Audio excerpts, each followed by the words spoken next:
গুডআনবিডিতে account registration করার জন্য আপনারা আপনাদের ফোনের গুগল বা ক্রোম ব্রাউজারটা ওপেন করে নেবেন। গুগল বা ক্রোম ব্রাউজারটাকে আপনারা ওপেন করে নেবেন। তারপর সার্চ বক্সে সার্চ করবেন গুডআনবিডি লিখে সার্চ করবেন। গুডআনবিডি এটা লিখে সার্চ করার পর আপনাদের প্রথম যে ওয়েবসাইটটা আসবে সেটাকে আপনারা ক্লিক করবেন না, পরের যে ওয়েবসাইটটা আসবে আপনারা সেখানে ক্লিক করবেন। প্রথমটায় ক্লিক করবেন না, একটু মনে রাখবেন, প্রথমটায় ক্লিক করবেন না, পরে যেটা আছে একটু ইন্টারফেসটা দেখে নেন। এই ওয়েবসাইটে আপনারা ক্লিক করবেন, এখানে ক্লিক করবেন। এখানে ক্লিক করার পর আপনারা দেখবেন নিচের দিকে আর কি আপনাদের সামনে এরকম একটা ইন্টারফেস আসবে। তারপর উপর দিকে দেখেন সাইন আপ নামে একটা বাটন আছে, সাইন আপ, এখানে ক্লিক করবেন। এখানে ক্লিক করার পর আপনাদের এই ফর্মটা পূরণ করতে, আপনারা যারা এই ভিডিওটা দেখতেছেন আপনারা অবশ্যই এই ভিডিওর কমেন্ট বক্সে যাবেন, কমেন্ট বক্সে একটা লিঙ্ক পাবেন। সেই লিঙ্কে ক্লিক করলে কিন্তু সরাসরি আপনাকে এই চার্টে নিয়ে আসবে, আপনি এখান থেকে খুব ইজিভাবে অ্যাকাউন্টটাকে রেজিস্ট্রেশন করতে পারবেন। তারপর দেখেন এখানে আপনার নামটা বসাতে হবে, প্রথম যেটা আপনার নাম বসাবেন, তারপর পরে যেটা আছে এখানে আপনার জেলাটা সিলেক্ট করবেন, তারপর আপনার থানাটা সিলেক্ট করবেন। তারপর এখানে অ্যাড্রেস যে অপশনটা আছে অ্যাড্রেস, এখানে আপনি অ্যাড্রেসটা দিবেন, আর থানাও দিতে পারেন বা গ্রামও দিতে পারেন, একটা দিয়ে দিবেন মনের মতো কইরা। তারপর জিমেল, এখানে আপনার জিমেলটা বসাতে হবে। তারপর ফোন নাম্বার, এখানে আবার ফোন নাম্বারটা দিতে হবে, যে নাম্বার দিয়ে আপনি অ্যাকাউন্টটা করতে চাইতেছেন সেই নাম্বারটা দিবেন।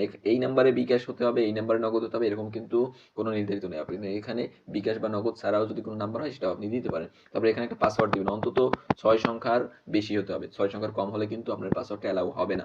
তারপর দেখেন এখানে কনফার্ম পাসওয়ার্ড, একটু বুঝবেন, উপরে যে পাসওয়ার্ডটা দিয়েছেন নিচে ওই সেম পাসওয়ার্ডটা দিবেন। কনফার্ম পাসওয়ার্ড অপশনটায় উপরে যে পাসওয়ার্ডটা দিয়েছেন সেম পাসওয়ার্ডটা এখানে দিবেন। তারপর এখানে ওই সেম পাসওয়ার্ডটা বসাবেন।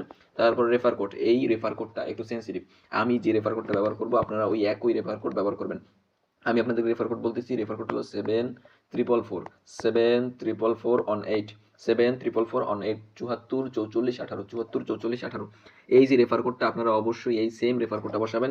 তারপর সাইন আপ যে বাটনটা আছে এখানে ক্লিক করবেন, এখানে ক্লিক করার পর কিন্তু আপনার রেজিস্ট্রেশনটা সম্পূর্ণ হয়ে যাবে। যদি দেখেন রেজিস্ট্রেশন সম্পূর্ণ হতে একটু সময় নিতেছে তাহলে আপনারা একদম মাঝখানে ক্লিক করে বের হয়ে যাবেন। তারপর 5 থেকে 7 মিনিট পর আবার ঢুকবেন, আবার সেই ক্রোম ব্রাউজারে বা গুগল ব্রাউজারে ঢুকবেন। তারপর দেখবেন আপনাদের সামনে এরকম একটা ইন্টারফেস আসবে।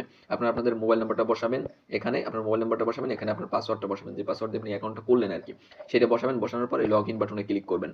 লগ ইন বাটনে ক্লিক করার পর কিন্তু আপনাদের সামনে এরকম একটা ইন্টারফেস আসবে। এখন আপনাকে ভেরিফাই করতে হবে, অ্যাকাউন্টটা ভেরিফাই করতে হবে। অ্যাকাউন্ট ভেরিফাই করার জন্য আপনার 50 টাকা দিতে হবে, 50 টাকা দিয়ে আপনার অ্যাকাউন্টটা ভেরিফাই করতে হবে। এখানে দেখেন ভেরিফাই অ্যাকাউন্ট নামে একটা অপশন আছে, এখানে আপনার ক্লিক করতে হবে। এখানে ক্লিক করার পর দেখেন এখানে আবার ভেরিফাই অ্যাকাউন্ট নামে একটা অপশন আছে, এখানে ক্লিক করবেন। এখানে ক্লিক করার পর দেখেন নিচের দিকে এখানে দেখেন মাত্র 50 টাকা, নেক্সটে ক্লিক করবেন। তারপরে বিকাশ নগদ রকেট যেটা দিয়ে দিতে চান সেটাই সিলেক্ট করবেন। তারপর এখানে দেখেন এখানে যে নাম্বারটা আছে, আপনারা অবশ্যই এই নাম্বারটাকে কপি করে নেবেন। কপি করে আপনাদের বিকাশ অ্যাপে চলে যাবেন। বিকাশ অ্যাপটাকে আপনারা ওপেন করে নেবেন। বিকাশ অ্যাপটাকে ওপেন করার পর আপনারা সেন্ড মানিতে ক্লিক করবেন। সেন্ড মানিতে ক্লিক করে আপনারা যে নাম্বারটা কপি করে আনলেন আর কি ওই নাম্বারটা এখানে বসাবেন। নাম্বারটা দিয়ে আপনারা এই নাম্বারে সেন্ড মানি করে দিবেন। যারা সেন্ড মানি করতে পারেন এই নাম্বার সেন্ড মানি করে দিবেন এবং এইখানে 50 টাকা লিখে দিবেন। তারপর এখানে দেখেন এখানে পিন নাম্বারটা দিলে কিন্তু আমার টাকাটা চলে যাবে। আমি তো অ্যাকাউন্ট ভেরিফাই আগেই করছি, তো আমি এখন করব না। তো আপনারা এখানে পিন নাম্বারটা দিয়ে আপনারা এই নাম্বারটা সেন্ড মানি করবেন। সেন্ড মানি করার পর আপনারা মনে রাখবেন, সেন্ড মানি করার পর আপনারা অবশ্যই এখানে একটা ট্রানজ্যাকশন আইডি আছে। ট্রানজ্যাকশন আইডি আপনারা কিভাবে পাবেন? অনেকে ট্রানজ্যাকশন আইডি চিনেন না, অনেকে চিনেন। ট্রানজ্যাকশন আইডিটা পাওয়ার জন্য এখানে দেখেন এইভাবে একটা স্ক্রল করবেন, এভাবে একটা টান দিবেন পাশের দিকে, আপনার ফোনের পাশের দিকে একটা টান দেওয়ার পর আপনার সামনে কিন্তু এরকম একটা পেজ আসবে। আপনি এখান থেকে স্টেটমেন্ট যে অপশনটা আছে এখানে ক্লিক করবেন। স্টেটমেন্ট যে অপশনটা আছে এখানে ক্লিক করবেন। এখানে ক্লিক করার পর এখানে দেখেন এখানে আমি এই নাম্বার দিয়ে দিছি আর কি, এই যে সেন্ড মানি করছিলাম গুডআনবিডিতে।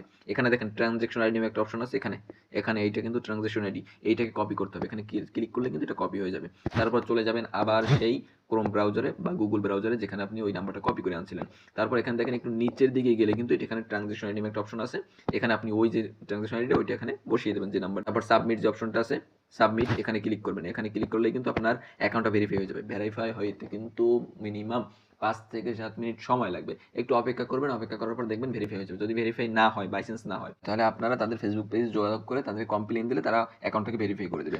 যারা গুডআনবিডিতে কাজ কিভাবে করবেন সেটা বুঝতে পারতেছেন না, আপনারা আমার এই চ্যানেলের ভিতরে 2টা ভিডিও আছে, কাজ কিভাবে করবেন পার্ট 1 পার্ট 2, ভিডিও 2টা দেখে নেবেন।